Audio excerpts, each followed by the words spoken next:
এটা হচ্ছে আমাদের হোটেল।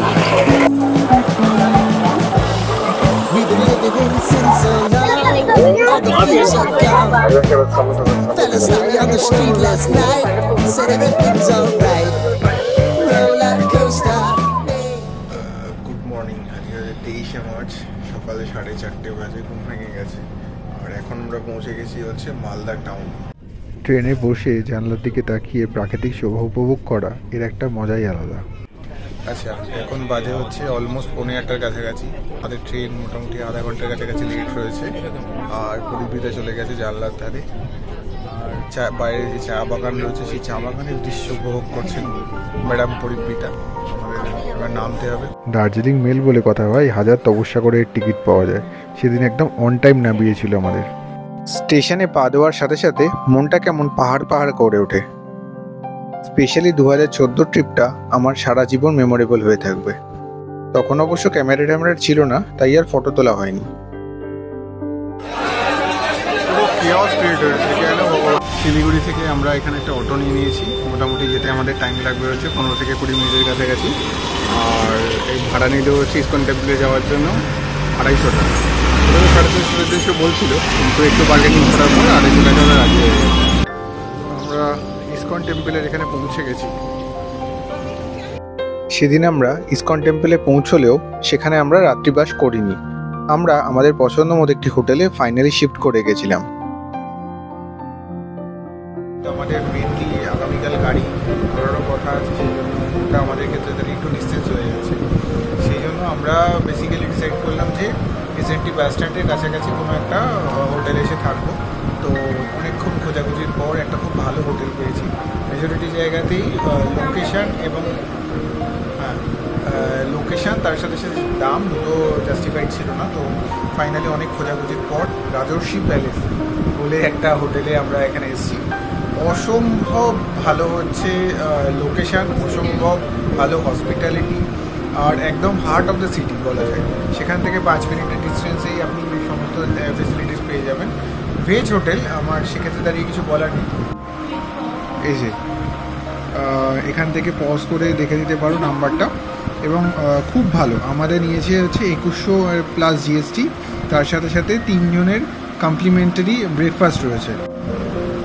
সব থেকে বড়ো কথা, প্রত্যেকটা খাবার এত টেস্টি এবং প্রত্যেকটা খাবারের কোয়ালিটি এত সুন্দর যে কি বলবো। এবং স্পেশালি যারা সার্ভ করছে, যারা রিসেপশনে রয়েছে, প্রত্যেকের ব্যবহার এত ভালো।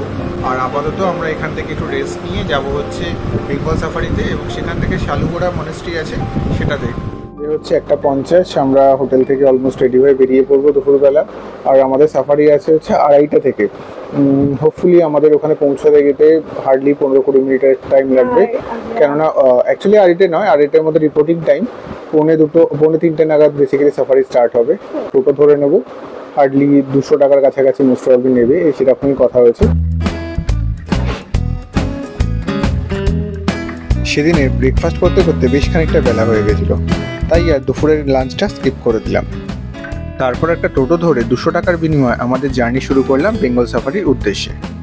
নির্মায়মান শিলিগুড়ি শহর এবং তার ধুলোকে পিছনে ফেলে রেখে আমরা গুটি গুটি পায়ে এগিয়ে চললাম সেবক রোড ধরে আমাদের ডেস্টিনেশন বেঙ্গল সাফারির উদ্দেশ্যে। ওই যে দূর থেকে দেখা যাচ্ছে আমাদের সাফারির গেট, বিশাল বড় প্রকাণ্ড একটি গেট। সেই গেট দিয়ে গুটি গুটি পায়ে আমরা এগিয়ে চললাম আমাদের টিকিট কাউন্টারের উদ্দেশ্যে। আমাদের টিকিট অনলাইনে করা ছিল, তাই আর বিশাল লাইনে দাঁড়াতে হয়নি আমাদেরকে।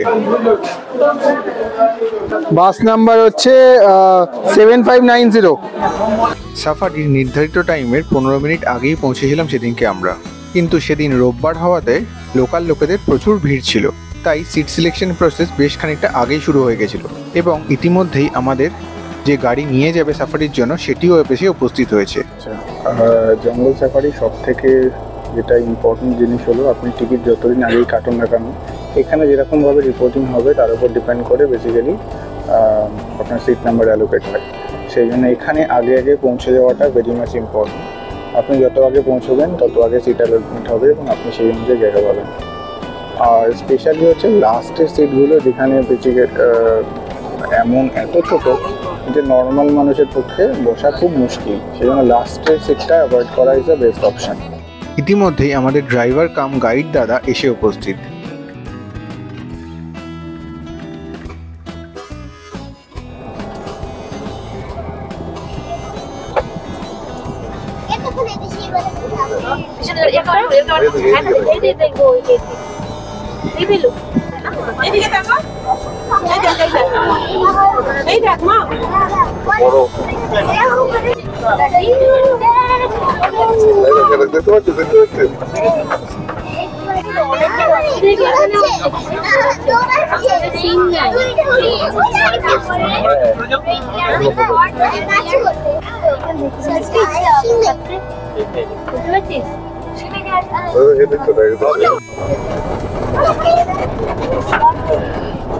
এবারে ও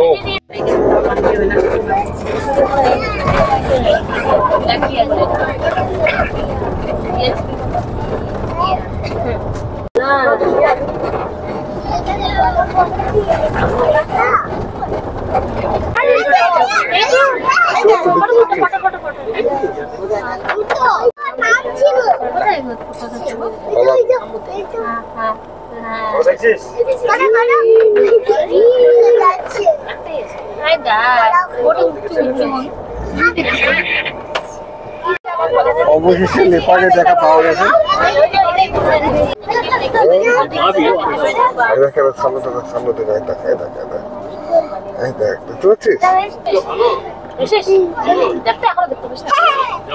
তোকে দিয়ে আছে চিন্তা করছি।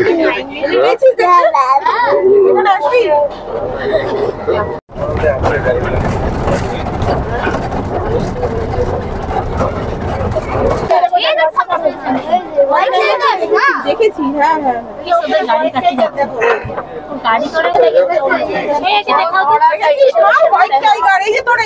আরে রয়্যাল বেঙ্গলটাকে দেখ, বাইরে রয়েছে, রয়্যাল বেঙ্গলটা বাইরে রয়েছে।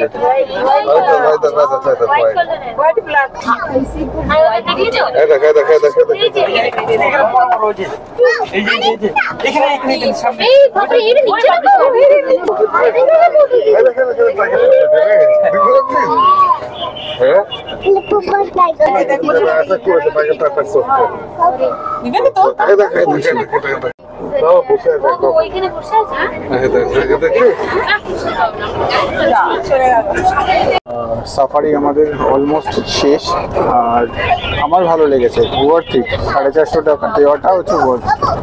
স্পেশালি বাচ্চারা নিয়ে যদি কেউ ভিজিট করতে আসে তাদের জন্য তো বেস্ট অপশন এই অপশনটা।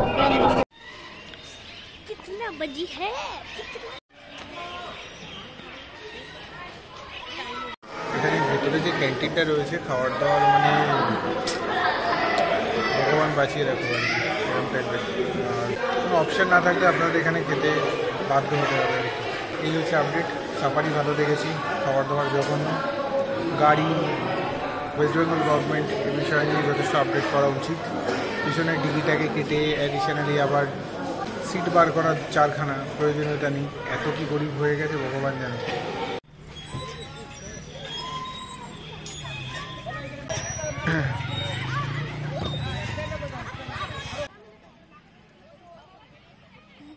যা ওখানে যা।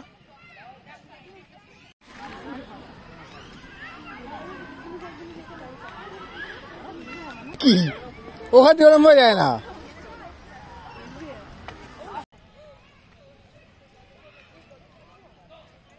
আমরা এখান থেকে একটা টোটো পেয়ে গেছি, ম্যাজিক কার, 12 সিটের গাড়ি।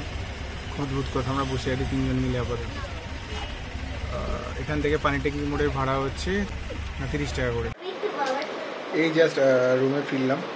সাফারি তো যথেষ্ট ভালো ছিল। আজকে আর শালুগড়া মনাস্ট্রি করা হয়নি, তো কালকে যাওয়ার সময় যদি হয় তো যদি বলি ভ্যালু ফর মানি, আজকের Bengal Safari is yes it's a value for money option.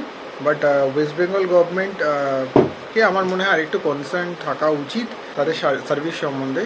কেননা কিছু কিছু জিনিস যেটা তারা ঠিক করতে পারে, এত সুন্দর একটা জিনিস বানিয়েছে, এত সুন্দর একটা পার্ক বানিয়েছে, অপ্রয়োজনীয় ডিগিটাকে কেটে 4টে সিট বার করার দরকার নেই। তারপর হচ্ছে আপনি যখন একটা রেস্টুরেন্ট ওখানে চালাচ্ছেন, গভর্নমেন্টের আন্ডারেই হোক, আন্ডারটেকিংই হোক বা কাউকে কন্ট্রাক্ট দিয়েই হোক, তখন ওখানে খাওয়ার কোয়ালিটি আর একটু ভালো করা যায়। এত বাজে খাবার সার্ভ করার কোনো মানে আছে বলে আমার তো অন্তত মনে হয় না। তো এখানে অনেকেই বিদেশি টুরিস্টও আসে, তারা যদি এই ধরনের খাবার খায় তো ডেফিনেটলি অক্কা পাবে। তো এই হচ্ছে মোটামুটি ফিডব্যাক। কিন্তু জায়গাটা যথেষ্ট সুন্দর। ও আচ্ছা, আর একটা জিনিস, বাচ্চাদের খুব সুন্দর পার্ক আছে, কিন্তু অনেক পার্কের এরকম আইটেম রয়েছে যেগুলো বাচ্চারা চড়বে, সেগুলো ভেঙে গেছে। তো সেগুলো একটু মেনটেনেন্স করে রাখলে, এত টাকা টিকিট নিচ্ছে, তো আমার মনে হয় সেটা হওয়াটা জরুরি। তো এই হচ্ছে বেসিক জিনিসপত্র। আজকের মতো এখানেই এন্ডিং ভিডিওর। আর কালকে খুব তাড়াতাড়ি ওঠার ব্যাপার নেই, এখান থেকে ওখরে যেতে ওই গাড়িতে যে যায় তাকে, যে ড্রাইভার দাদা এসছে বেসিক্যালি ওখরে থেকে, আজকে তাকে ফোন করেছিলাম, সে মোটামুটি 10টা থেকে 10:30 নাগাদ আমরা বেরোবো ভেবেছি। এখান থেকে ব্রেকফাস্ট করে সকালবেলা উঠেই সমস্ত প্যাকিং করবো। রুমের অবস্থা ছন্নছাড়া অবস্থায় হয়ে রয়েছে পুরো। তো এখন আর প্যাকিং করবো না, তাড়াতাড়ি ঘুমিয়ে পড়বো, রাত্রিবেলা ভালো ঘুম হয়নি। আর এখান থেকে বেরিয়ে পড়বো সকালবেলা, এবং এখান থেকে ব্রেকফাস্ট করবো, রাস্তায় কিছু একটা খেয়ে নেবো। খুব সম্ভবত জোরথাংয়ের ওখানে মোমো খাওয়ার খুব ইচ্ছা আছে, অনেকে জোরথাংয়ের মোমো খুব প্রশংসা করেছে। তো দেখা যাক কতদূর কী হয়। Bye bye, good night. Good night.